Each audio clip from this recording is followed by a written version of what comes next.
Então, pessoal, na 10ª etapa aqui, o armazenamento, né? Vamos definir o que seja esse armazenamento. O armazenamento é o período que compreende do beneficiamento, né? Passou pelo beneficiamento, já beneficiou, virou semente, embalou ou não embalou, ainda está a granel, tá? Mas passou por todo o beneficiamento, tá? E vai ser utilizada no plantio, né? Na semeadura lá.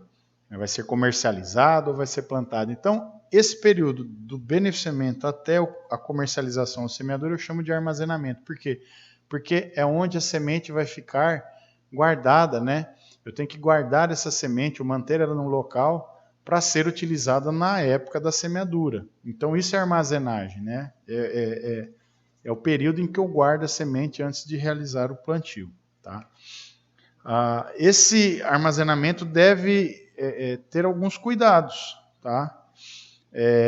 Que se não forem seguidos, a qualidade da semente vai perder qualidades, né? Compromete a qualidade, principalmente a fisiológica, tá? Principalmente a fisiológica, tá ok? Então, quais são esses cuidados, né? Existe uma condição ideal para armazenar sementes, que qual é? Em geral, são baixas temperaturas e baixa umidade. Pessoal, presta atenção. Atividade metabólica, ou seja, o metabolismo de qualquer ser vivo, é regido por parâmetros físicos. Por quê? Porque todo ser vivo, em essência, é uma máquina química, tá? Nós somos um monte de reação química que está ocorrendo dentro da gente, tá? E essas reações químicas são dependentes de duas coisas, e muitas outras, mas em duas coisas aqui no nosso caso, no nosso exemplo. Presença de água, tá? E temperatura. As reações químicas dentro do organismo vivo, pessoal, aceleram à medida que a temperatura se eleva, tá? E elas chegam até um ponto que, a partir daquela temperatura, começam a ocorrer reações químicas que acabam causando danos ao ser vivo. Por isso que em temperaturas altas, muitos ser vivos começam a morrer. Um com umas temperaturas maiores, outros menores. Mas o que acontece com a temperatura? Ela regula o metabolismo. Quando a temperatura sobe, as reações químicas ocorrem, aumentam, tá? Em temperaturas baixas, as reações químicas são mais lentas. Elas ocorrem, mas de forma mais lenta. Então, quando eu abaixo a temperatura, quer dizer o quê? A atividade metabólica do embrião dentro da semente diminui. Quer dizer o quê? Ele está consumindo menos energia que tem dentro da semente, tá? Para se manter vivo. E o que acontece? Ele consegue se manter vivo por muito mais tempo, porque a reserva que está ali na semente alimentando ele demora muito mais tempo para ser gasta, tá? É como se eu conseguisse fazer com que esse embrião entrasse em hibernação, igual os ursos no inverno entram dentro da caverna e ficam dormindo lá por 6 meses. Né? Ele morreu? Não, não morreu. Mas ele está numa atividade metabólica tão baixa que toda a gordura que ele acumulou lá durante o verão, comendo salmão, comendo mel, comendo outras coisas, né? Ele ficou gordo e aí entrou dentro da caverna gordo, né? Deitou lá no cantinho dele, veio o inverno, esfriou, ele dormiu, passou 6 meses dormindo lá dentro, né? Sem beber água, sem nada, hibernou, né? 6 meses, 4 meses, eu não sei ao certo quanto tempo. Mas o que aconteceu? A gordura que ele tinha acumulado foi o alimento dele. Ele foi consumindo aquela gordura. Quando ele sai dentro da caverna, ele está magrelo. Precisa comer de novo, morto de fome, sem gordura nenhuma, né? Precisando de alimento. A mesma coisa é a semente. Se eu boto ela numa condição de baixa temperatura, assim como o urso ficou no inverno, baixa temperatura, a atividade metabólica cai. E a gordura do urso que serviu para alimentar ele durante todo esse período do inverno seria mais ou menos como a reserva de nutriente ou alimento das sementes para alimentar o embrião durante esse período que ele está em baixa temperatura. Se eu deixo em baixa temperatura, essa reserva dura muito tempo. Ele gasta de pouco em pouco e ele consegue ficar mais tempo lá dormente, né, hibernando, até atingir uma condição ideal que vocês lembram que é de água, luz, temperatura, né, e oxigênio. Tem esses 4 fatores nas proporções certas. Ele acorda, germina e começa o seu crescimento, Então, quando eu abaixo a temperatura, eu reduzo a atividade metabólica, o consumo, né, de energia que esse embrião precisa para se manter vivo reduz e ele consegue manter vivo por mais tempo. Tá? A umidade é outra coisa. Se eu tenho muita água presente, a atividade metabólica ocorre mais rápido. Se eu tenho pouca água presente, a atividade metabólica é mais lenta. Tá? Então, se eu diminuo a quantidade de água dentro do embrião, tá? E eu diminuo a temperatura, esse metabolismo vai ser lento e ele vai passar ali quietinho por muito mais tempo, até encontrar as condições ideais de germinar. Quais são as condições ideais? Aí eu vou dar para ele lá no campo, no momento da semeadura. Né? Eu mantenho armazenado, de preferência em baixa temperatura e baixa umidade relativa do ar, para ele ficar com a semente mais sequinha e gelada, tá? E ela aguenta muito mais tempo. Tá? E aí eu tiro do armazém e planto, e aí ela vai ter temperatura, água, luz e oxigênio à vontade para poder germinar. Tá? Então o armazenamento propicia isso. Tá? É o período entre o beneficiamento e o plantio, ou o beneficiamento e a comercialização, que eu tenho que manter essa semente em condições adequadas para que ela não perca a qualidade. E quais são as condições ideais? Baixas temperaturas e baixa umidade relativa do ar. Varia de espécie para espécie. Tem semente que eu posso até congelar, que eu não mato o embrião. Tem semente que eu não posso congelar, que eu mato o embrião. Mas, em geral, temperaturas baixas e umidade relativa do ar mais baixa. Tem sementes que eu não posso manter umidade relativa muito baixa.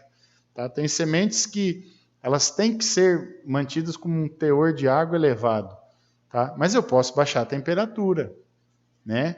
Então, isso é variável, mas em geral no armazenamento eu mantenho as condições climáticas adequadas para que essa semente consiga ficar mais tempo armazenada, né? Durante o período de armazenamento ela fique sem perdas significativas da qualidade fisiológica. No momento que eu tiro do armazém e levo para o campo para plantar, ela tem qualidade suficiente para germinar, né? Ela tem uma alta taxa de germinação e um elevado vigor, ela vai germinar, vai emergir, vai virar uma planta adulta, saudável e produzir bastante lá no campo. Então o armazenamento é importantíssimo para isso.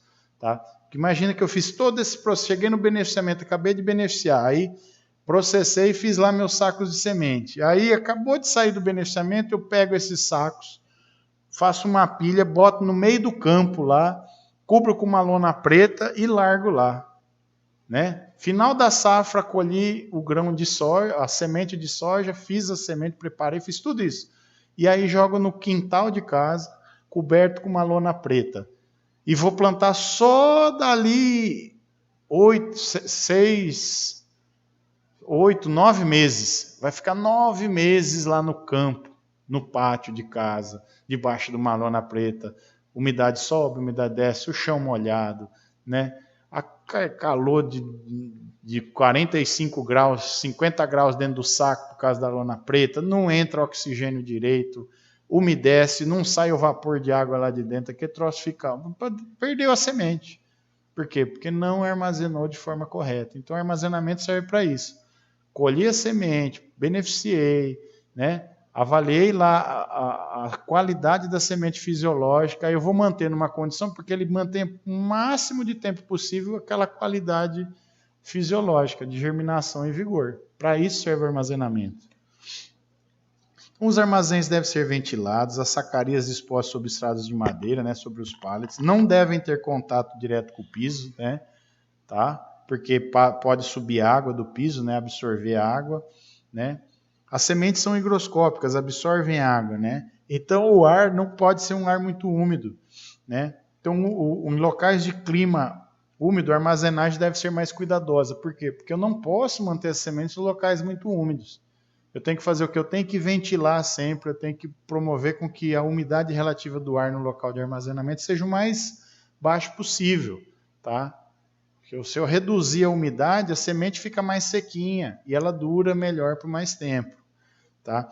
Em caso de infestação por insetos no armazenamento, devo fazer o expurgo com produtos à base de fosfina. Então tem produto específico, tá, que eu aplico, é uma pastilhazinha que ela passa da fase sólida para gasosa, ela sublima, né? Ela sai do sólido, já vira gás, né? E esse gás mata os insetos e não interfere na germinação da semente. Não mata o embrião, mata só o inseto. Então, sempre que aparecer, né, insetos no período de armazenagem, eu tenho que fazer esse expurgo. E eu devo armazenar num local, de preferência, que não ocorra a presença desses insetos, que eu não tenha problema com esses insetos. Então, outro aspecto importante do armazenamento é proteger a semente do ataque desses insetos, tá? Então, tem um monte de inseto que consome a semente armazenada. Então, eu tenho que fazer o quê? Armazenar num local onde eu diminua ou iniba o acesso desses insetos à minha semente, tá? Então, tem que ter esses cuidados no armazenamento. E quando está armazenado, dependendo do tempo que fica armazenado, eu tenho que fazer testes periódicos nessa semente para acompanhar o quê? A qualidade fisiológica dessas sementes, para ver se naquelas sementes, né, se naquele lote de sementes, não está ocorrendo queda de germinação e vigor. Então, isso varia de espécie para espécie, tá? Em geral, por exemplo, para o arroz, para a semente de arroz, a cada 8 meses ou 10 meses eu tenho que fazer uma nova análise.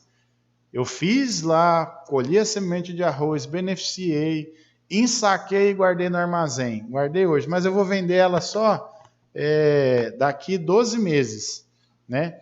Só que quando eu armazenei, eu fiz uma análise dela. Eu sei qual é a germinação e vigor e armazenei. Só que será que daqui 12 meses essa semente vai estar na mesma qualidade quando eu armazenei? Provavelmente não. A qualidade vai reduzindo com o tempo. Tá? E aí o que eu tenho que fazer? Depois de 8 a 10 meses eu tenho que ir lá e fazer outra análise de germinação e vigor e fazer outro laudo. Quer dizer que o valor que der de germinação e vigor naquele momento é o valor que representa o lote de semente armazenado. Se caiu abaixo dos valores mínimos, aquilo é descartado e não pode ser vendido como semente. Tá? Então, eu tenho que fazer o acompanhamento da qualidade fisiológica desse material, germinação e vigor. Tá? O pessoal faz só germinação, que é o que eles precisam pôr a única coisa que é obrigado a fornecer no lote de sementes é o percentual de germinação. O vigor eles fazem para controle interno, mas quando você compra o saco de semente, né, ou o lote de sementes, não consta o vigor, tá? A empresa não é obrigada a colocar o vigor, mas ela faz para acompanhamento interno dela, para saber se as qualidades de armazenamento são adequadas. Se ela vê que reduziu a germinação e o vigor, ela sabe que ela tem que fazer alguma modificação no armazenamento para promover com que as sementes para que elas fiquem viáveis por mais tempo, tá ok? Então, a cada 8, 10 meses eles fazem uma nova análise de germinação e vigor, e os valores de germinação são os valores que vão ser utilizados para representar aquele lote. O novo valor é o valor que representa aquele lote. Imagine que a semente ficou 12 meses guardada, né? Quando eles fizeram o primeiro, antes do armazenamento, fizeram um teste de germinação e deu 98% de germinação nas sementes. Depois de 8 meses, 10 meses, eles têm que fazer outro, obrigado. Aí fizeram outro teste depois de 8 meses, aí ela deu só 92% de germinação. Quer dizer o quê? Que ela perdeu o percentual de germinação nesse tempo de armazenamento. Só que ela vai ser comercializada dali 2 meses. Qual é o valor de germinação que vai ser utilizado para vender esse lote? Os 98% de quando armazenou ou os 92% da última análise? Os 92% da última análise, que é o valor que mais representa aquele lote. Então, ela tem que fazer essas avaliações, né? Acompanhar a qualidade fisiológica para poder descrever lá, né? Para dar garantia de 92% de germinação dessa semente para o produtor que compra esse material. Mas a garantia de 92% caso todas as condições sejam favoráveis. Isso é a garantia potencial. Não quer dizer que o produtor vai comprar essa semente e 92% dela tem que germinar lá no campo, não. Isso só ocorre em condições adequadas, em condições laboratoriais. O campo nunca está em condições iguaizinhas à do laboratório. Então, o máximo de germinação que esse lote de sementes tem é 92%. Tá? Aí o produtor plantou, né, e não germinou 92%, deu 20% de germinação. tá? Duas coisas podem ter acontecido. Ou as condições para a germinação dessa semente no campo foram muito ruins, ou aquele percentual de germinação que veio constando no lote de sementes está errado. Aí o que o produtor tem que fazer? Sempre que ele compra um lote de sementes, ele tem que guardar uma amostra, coletar, guardar uma amostra, fazer um teste antes de fazer o plantio, né? Comprou a semente, ele testa antes para ver se realmente está bacaninha a semente, que tem malandro de todo jeito no mercado. Tem gente que adultera lote de sementes aí, infelizmente, tá? Tem comerciante que mistura, falsifica, tá cheio de semente falsificada. Então tem uma série de problemas. Então você testa antes de plantar, você faz o seu teste de germinação e vigor. Tá bacaninha? Beleza, eu planto, tá? Aliás, eu faço esse teste com o lote antes de comprar. Eu peço uma amostra do lote e testo. Não, tá beleza, aí eu compro aquele lote, né? Aí eu vou utilizar para plantar. E aí imagina que nessa amostra que você recebeu, você faz o teste em condições adequadas e só deu 30, 40, 50% de germinação. E você plantou aquele lote e teve problema lá no campo. Aí sim, você, com parte desse material, você vai mandar para um técnico, ele vai fazer um laudo, vai pedir uma análise laboratorial e aí vocês vão alegar, olha, eu comprei um material com 92% de garantia de germinação, tive problema e nos testes que nós fizemos ele só deu 30, 40, 50% de germinação. Está abaixo do que é permitido. Aí você entra com uma ação contra a empresa pedindo ressarcimento dos danos que você teve. E aí você tem grandes chances de ganhar. Tá? Agora, se você não fizer isso, né, ou não comprou semente certificada, né, a semente certificada, produzida nessas regras, é uma garantia para o produtor de que ele está comprando aquilo que está especificado na embalagem. Se ele comprar do vizinho dele, né, até o comércio é proibido, isso nós vamos falar em outras aulas, o comércio é proibido de semente sem você ser cadastrado para isso. Você comprar a semente do seu vizinho, que não é produtor de sementes, não tem nada legal, você dançou, não tem nem para quem recorrer. Entendeu? Você vai pedir para Deus para interceder por ti, o cara ficar com pena de você e devolver o dinheiro. Mas o prejuízo já foi levado. Agora, se você compra semente que passou por todo esse critério de produção, entendeu? Você tem uma segurança maior de que aquela semente é realmente semente e você não está levando gato por lebre. E se acontecer alguma coisa errada e for comprovado que a semente não atendia ao mínimo que era exigido, aí você pode entrar com uma ação e tentar uma indenização na justiça. Tá bom? Então nós vamos ficando por aqui, essa é a nossa aula de hoje, tá? E até a próxima aula para vocês. Pessoal, qualquer dúvida me contatem pelo WhatsApp, tá? Eu estou respondendo e boa semana para vocês.